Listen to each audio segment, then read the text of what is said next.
Okay, ഇനി നമ്മൾ പഠിക്കാൻ പോകുന്നത് 99ാമത്തെ പേജിൽ ഫിഗർ 4.1. ഓക്കെ, എന്താണ് ഫിഗർ 4.1 എഴുതിയിരിക്കുന്നത്? Structural framework of various organism എന്ന് പറയുന്ന ഭാഗമാണ്. എന്താണ്? വിവിധ ജീവികളുടെ ചട്ടക്കൂടുകൾ എന്നുള്ള ഒരു ഭാഗമാണ് നമ്മൾ പഠിക്കുവാനായിട്ട് പോകുന്നത്. ഏതാണ്? Structural framework of various organism. Okay, structural എന്ന് വെച്ച് കഴിഞ്ഞാൽ സ്ട്രക്ചറൽ ഫ്രെയിം വർക്ക് എന്ന് വെച്ചാൽ ചട്ടക്കൂടുകൾ എന്നാണ്. വേരിയസ് ഓർഗാനിസം എന്ന് വെച്ചാൽ വിവിധ ജീവജാലങ്ങളുടെ. ഓക്കെ, ഇവിടെ നമുക്ക് പഠിക്കുവാനായിട്ട് തന്നിരിക്കുന്ന ഏതെല്ലാമാണ്? ഒന്നാമതായിട്ട് ഒരു ഗ്രാസ് ഷോപ്പറിനെ തന്നിട്ടുണ്ട്.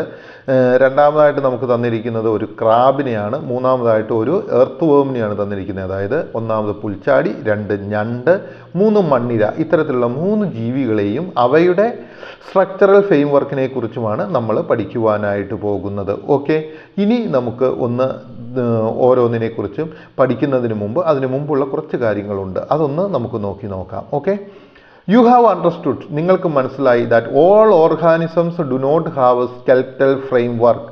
അതായത് നിങ്ങൾക്ക് മനസ്സിലായിട്ടുണ്ട് എല്ലാ ജീവജാലങ്ങൾക്കും എന്തില്ല എന്ന്? അസ്ഥി നിർമ്മിത ചട്ടക്കൂടുകൾ മനുഷ്യനെ പോലെ ഇല്ല എന്നുള്ള കാര്യം നിങ്ങൾക്ക് മനസ്സിലായിട്ടുണ്ടല്ലോ. അല്ലെങ്കിൽ ഈ അസ്ഥി നിർമ്മിത ചട്ടക്കൂട് എന്ന് പറയുന്നത് മനുഷ്യനുള്ളത് ആന്തരികമായിട്ട്, അതായത് അവൻ്റെ ശരീരത്തിൻ്റെ അകത്താണ് ഈ ചട്ടക്കൂടുള്ളത്.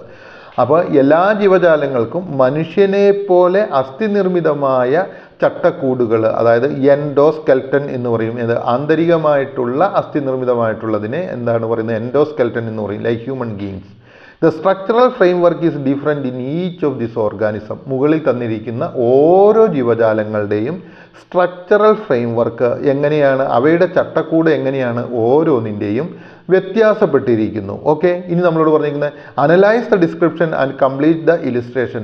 എന്നിട്ട് നമ്മളോട് പറഞ്ഞിരിക്കുന്നത് എന്താണ്? താഴെ തന്നിരിക്കുന്ന ആ ഡിസ്ക്രിപ്ഷനെ അല്ലെങ്കിൽ വിവരണത്തെ എന്ത് ചെയ്യുക? വിശകലനം ചെയ്ത് ചിത്രീകരണം 4.8 പൂർത്തിയാക്കുവാനാണ് പറഞ്ഞിരിക്കുന്നത്. അപ്പം ഇവിടെ തന്നിരിക്കുന്ന ആ വിശദീകരണത്തിലേക്ക് നമുക്ക് ആദ്യമേ ഒന്ന് നോക്കാം. ഓക്കെ, ചട്ടക്കൂടിൻ്റെ വൈവിധ്യം എന്ന് പറയുന്ന ഭാഗമാണ് നമ്മൾ ഇവിടെ കാണുന്നത്. ഓക്കെ, എന്താണ് അത് ഇവിടെ കാണുന്നത്? എന്താണ്? Diversity in the structural framework. അതായത് ചട്ടക്കൂടിലെ വൈവിധ്യങ്ങൾ. ഡൈവേഴ്സിറ്റി എന്ന് വെച്ച് കഴിഞ്ഞാൽ വൈവിധ്യം എന്നുള്ളതാണ് അർത്ഥം. ഒന്നാമതായിട്ട് നമുക്ക് തന്നിരിക്കുന്നത് എന്താണ്?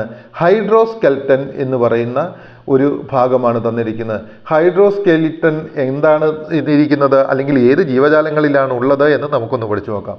Fluid filled chambers are present in the body of earth വേം. അതായത് മണ്ണിരയുടെ ശരീരത്തിനകത്ത് ദ്രവം നിറഞ്ഞിരിക്കുന്ന ഒരു തരം അറകളാണുള്ളത്.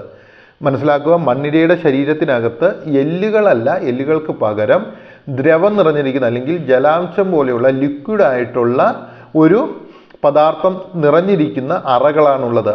എന്താണ് ചെയ്യുന്നത്? ഈ പദാർത്ഥങ്ങളാണ് മണ്ണിരയുടെ എന്ത് ചെയ്യുന്നത്? ശരീരത്തിൻ്റെ ആകൃതി നിലനിർത്തുന്നതിനായിട്ടും അതുപോലെ തന്നെ അവയുടെ സഞ്ചാരത്തിനും സഹായിക്കുന്നത്. Here water is the means to maintain the body structure and locomotion. ഇവിടെ എന്താണ്? ശരീരത്തിൻ്റെ ആകൃതി നിലനിർത്തുന്നതിനും സഞ്ചാരത്തിനും ഈ ജലം നിറഞ്ഞിരിക്കുന്ന അറകളുടെ സഹായമാണ് ഉപയോഗിക്കുന്നത്. ഈ ജലം നിറഞ്ഞിരിക്കുന്ന അറകളാണ് ഇതിന് ഉപയോഗിക്കുന്നത്.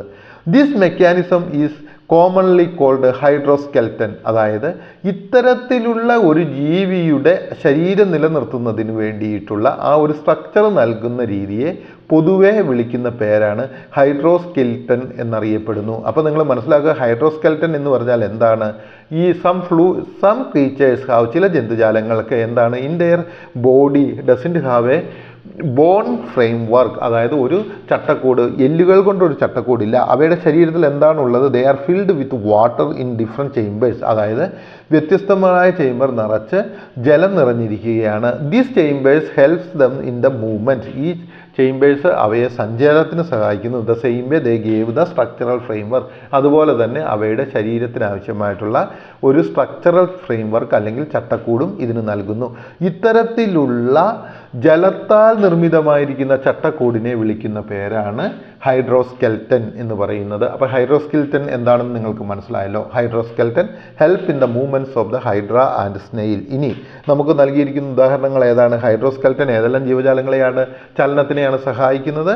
ഇവ ഹൈഡ്രയുടെ ചലനത്തെ സഹായിക്കുന്നു, അതുപോലെ തന്നെ സ്നെയിലിൻ്റെ അല്ലെങ്കിൽ ഒച്ചിൻ്റെ സഹായിക്കുന്നു, മണ്ണിരയുടെ സഹായിക്കുന്നു. ഇനി നമ്മൾ രണ്ടാമതായിട്ട് പഠിക്കാൻ പോകുന്നത് എക്സോസ്കെൽട്ടൻ എന്ന് പറയുന്ന പാഠഭാഗമാണ്. എന്താണ് എക്സോസ്കെൽട്ടൻ എന്ന് വെച്ച് കഴിഞ്ഞാൽ ബാഹ്യ അസ്ഥികൂടം, അതായത് മനുഷ്യനിൽ ആന്തരിക അസ്ഥികൂടമാണെന്ന് പഠിച്ചു. നമ്മൾ ഇനി പഠിക്കാൻ പോകുന്നത് ബാഹ്യ അസ്ഥികൂടമാണ്. Hard shells presence in crab, mussels and ostriches, which is made mainly of calcium and carbonate, and outer covering of grasshoppers and cockroaches, which is made of chitin or exoskeleton. ഇവിടെ എന്താണ് എക്സോസ്കെൽട്ടൻ എന്ന് നമ്മളോട് പറയുന്നുണ്ട്. അതായത് ഈ ഞണ്ട്, കക്ക, ചിപ്പി തുടങ്ങിയ ജന്തുക്കൾക്കൊക്കെ എന്താണ് പറയുന്നത്, അവയുടെ ശരീരത്തിൻ്റെ ബാഹ്യഭാഗത്ത് കാൽസ്യം കാർബണേറ്റ് മുഖ്യ ഘടകവുമായിട്ടുള്ള കഠിനവും കാഠിന്യവുമായിട്ടുള്ള പുറന്തോടുണ്ടായിരിക്കും. ഇതുപോലെ തന്നെ ഒരു പുറന്തോടാണ് കാണുവാനായിട്ട് സാധിക്കുന്നത്. പുൽച്ചാടി, പാറ്റ എന്നിവയിലെ കെറ്റിൻ കൊണ്ട് നിർമ്മിച്ചിരിക്കുന്നു. അപ്പം ഈ ബാഹ്യ അസ്ഥികൂടം കാണപ്പെടുന്ന ജീവജാലങ്ങൾ ഏതെല്ലാമാണ്? പുൽച്ചാടി, പാറ്റ, ഞണ്ട്, ചിപ്പി, കക്ക തുടങ്ങിയ എല്ലാ ജീവജാലങ്ങളിലും എന്താണ് കാണപ്പെടുന്നത്? ബാഹ്യ അസ്ഥികൂടമാണ് കൊണ്ട് നിർമ്മിച്ചിരിക്കുന്നു. ബാഹ്യ ആവരണവും ബാഹ്യ അസ്ഥികൂടവുമാണ് ഉണ്ടാകുന്നത്. അപ്പം ഇത്തരം ജീവികളുടെ ശരീരത്തെ മൊത്തം പൊതിഞ്ഞിരിക്കുന്നത് ഒരു ബാഹ്യ അസ്ഥികൂടമാണ്. ഇതിനെയാണ് എന്ത് പറയുന്നത്? എക്സോസ്കെൽട്ടൻ എന്ന് നമ്മൾ പറയുന്നത്. ഇത്രയും നിങ്ങൾക്ക് മനസ്സിലായി എന്ന് വിചാരിക്കുന്നു. Okay. These connect muscles in respective places and help in movement. ഇവ എന്താ ചെയ്യുന്നത്? ഇവ മസിലുകളെ അതിൻ്റെ ശരിയായ സ്ഥലത്ത് ഉറപ്പിച്ചു നിർത്തുന്നതിനും ചലനത്തിനും സഹായിക്കുന്നു. അതോടൊപ്പം തന്നെ മറ്റൊരു പരിപാടിയും കൂടിയുണ്ട്, പ്രൊട്ടക്ഷൻ ഓഫ് ദ ബോഡി. അതുപോലെ തന്നെ ശരീരത്തിൻ്റെ സംരക്ഷണവും മസിലുകളെ ഉറപ്പിച്ചു നിർത്തുകയും ചലനത്തിനും സഹായിക്കുന്നു. അപ്പം എക്സോസ്കെൽട്ടൻ്റെ പണി എന്താണ്? Exoskeleton keeps the muscles in its proper place. ഇത് ചലനത്തിന് അല്ലെങ്കിൽ ലോക്കോമോഷനെ സഹായിക്കുന്നു. അതുപോലെ തന്നെ ഇറ്റ് പ്രൊട്ടക്ട്സ് ദ ബോഡി, ശരീരത്തെ സംരക്ഷിക്കുന്നു. അപ്പോൾ നിങ്ങൾക്കൊരു കാര്യം മനസ്സിലായി, ഈ ഹാർഡ് ഷെൽസ് പ്രസൻറ്റ്, അതായത് ഹാർഡ് ഷെൽസ് പ്രസൻറ്റ് എവിടെയാണ്? In crabs, muscles and ostriches which make mainly of calcium carbonate. അപ്പോൾ അതായത് കഠിനമായിട്ടുള്ള ഈ ഷെൽസ് കാർബൺ ഹൈഡ്രേറ്റ് കൊണ്ട് നിർമ്മിച്ചിരിക്കുന്ന ഞണ്ടുകളെയും ചിപ്പികളെയും ഒച്ചിൻ്റെയും ഒക്കെ മുകളിലുള്ളതും പുൽച്ചാടിക്കും പാറ്റയ്ക്കും ഒക്കെ ആവരണമായിട്ട് സൃഷ്ടിക്കപ്പെട്ടിരിക്കുന്നുണ്ടല്ലോ, ഇവയാണ് എന്ത് പറയുന്നത്? എക്സോസ്കെൽട്ടൻ എന്ന് പറയുന്നത്. ഇനി നമ്മൾ പഠിക്കാൻ പോകുന്നത് മൂന്നാമത്തെ ഭാഗമാണ് എൻഡോസ്കെൽട്ടൻ. എൻഡോസ്കെൽട്ടൻ എന്ന് പറഞ്ഞാൽ എന്താണ്? വെർട്ടിബ്രേറ്റ് ഇൻക്ലൂഡിങ്, അതായത് വെർട്ടിബ്രേറ്റ് എന്ന് വെച്ച് കഴിഞ്ഞാൽ എന്താണ്? നട്ടലുള്ള ജീവികൾ, അതായത് മനുഷ്യനെ പോലെ നട്ടലുള്ള ജീവികളെയാണ് എന്ന് വിളിക്കുന്നത്? വെർട്ടിബ്രേറ്റ് എന്ന് വിളിക്കുന്നത്. അപ്പോൾ വെർട്ടിബ്രേറ്റിൽ എന്താണ് ചെയ്യുന്നത്? Including human beings have a framework made of cartridge and bones. അപ്പം ഈ വെർട്ടിബ്രേറ്റ് ആയിട്ടുള്ള ജീവജാലങ്ങൾക്ക് എന്താണ് ഒരു ഫ്രെയിം വർക്ക്? എങ്ങനെയാണ് നിർമ്മിക്കപ്പെട്ടിരിക്കുന്നത്?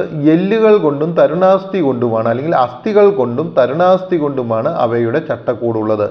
ഇത് എന്താണ് ചെയ്യുന്നത്? ഇത് എവിടെയാണ് കാണപ്പെടുന്നത്? ഇത് കാണപ്പെടുന്നത് ശരീരത്തിന് അകത്താണ് എന്നുള്ള കാര്യം നമ്മൾ ഓർക്കുക. അതാണ് ശരീരത്തിന് അകത്താണ് endoskeleton. This mechanism provides shape to the body, protect internal organism and help in the movements and locomotion. അപ്പോൾ ഈ രീതിയിൽ ശരീരത്തിന് അകത്ത് നിർപ്പെട്ടിരിക്കുന്ന അസ്ഥി കൊണ്ടുള്ള ചട്ടക്കൂടിനെയും അസ്ഥി കൊണ്ടും കാർട്രിഡ്ജ് കൊണ്ടുമുള്ള അല്ലെങ്കിൽ അസ്ഥി കൊണ്ടും തരുണാസ്ഥി കൊണ്ടുമുള്ള ചട്ടക്കൂടിനെ എവിടെയാണ്? വെർട്ടിബ്രേറ്റ് അല്ലെങ്കിൽ നട്ടെല്ലിൽ കൊണ്ട് നടക്കുന്ന ജീവജാലങ്ങൾക്ക് നട്ടെല്ലുള്ളതും നടക്കുന്നതുമായ ജീവജാലങ്ങളിലുണ്ട്. ഓക്കെ. ഇവയ്ക്ക് എന്താണ് ചെയ്യുന്നത്? ഇവയുടെ ഇൻറ്റേർണൽ ഓർഗൻസ്, അതായത് ഉള്ളിലുള്ള ഓർഗൻസുകളെ അല്ലെങ്കിൽ അവയവങ്ങളെ ഈ എല്ല് പ്രൊട്ടക്റ്റ് ചെയ്യുന്നു. അതുപോലെ തന്നെ ഇവ ശരീരത്തിന് രൂപം നൽകുന്നു, അല്ലെങ്കിൽ ശരീരത്തിന് സ്ട്രക്ചർ നൽകുന്നു. അതുപോലെ തന്നെ ഇവ ചലനത്തിനും സഹായിക്കുന്നു. ഇത്തരത്തിലുള്ള എല്ലുകളെയാണ് നമ്മൾ എന്ത് പറയുന്നത്? എൻഡോസ്കെൽട്ടൻ എന്ന് പറയുന്നത്.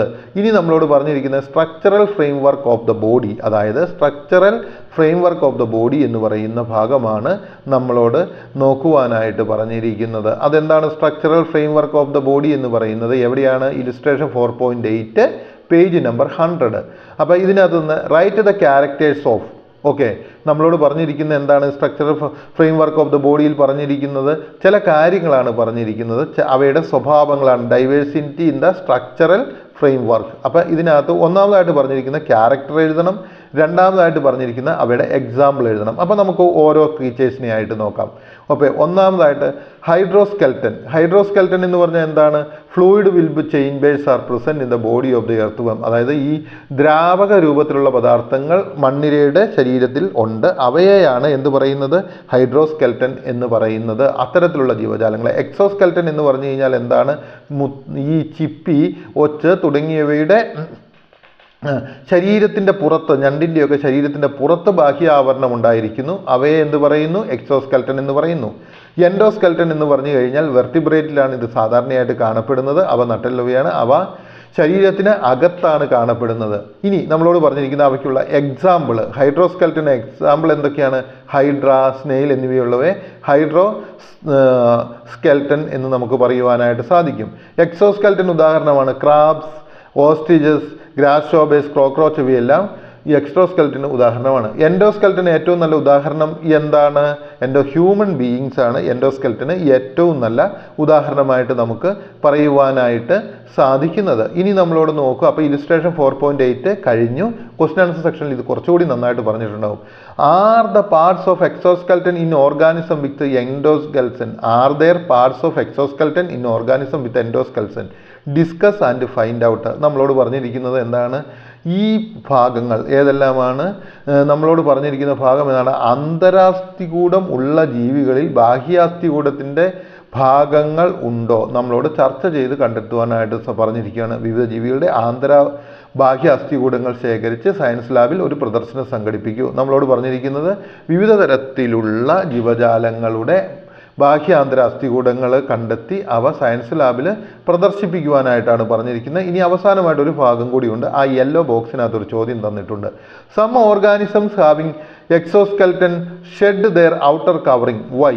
ചില ജീവജാലങ്ങൾ അവയുടെ എക്സോസ്കെൽട്ടൻ, അതായത് ബാഹ്യ ചട്ടകൂട്, അവ ഷെഡ് ചെയ്യുന്നു എന്ന് വെച്ച് കഴിഞ്ഞാൽ എന്താണ്? പൊഴിക്കുന്നു, അല്ലെങ്കിൽ പുറന്തോട് പൊഴിക്കുന്നത്. ഇതിൻ്റെ കാരണം എന്തായിരിക്കുമെന്നാണ് നമുക്ക് കാണുവാനായിട്ട് സാധിക്കുക. ഈ പാറ്റയാണെങ്കിലും ഞണ്ടാണെങ്കിലും ഒച്ചാണെങ്കിലും ഒക്കെ അതിൻ്റെ ആ പുറമേ ഉള്ള ഇത് പൊഴിച്ച് കളയാറുണ്ട്. അതിൻ്റെ കാരണം എന്താണ്?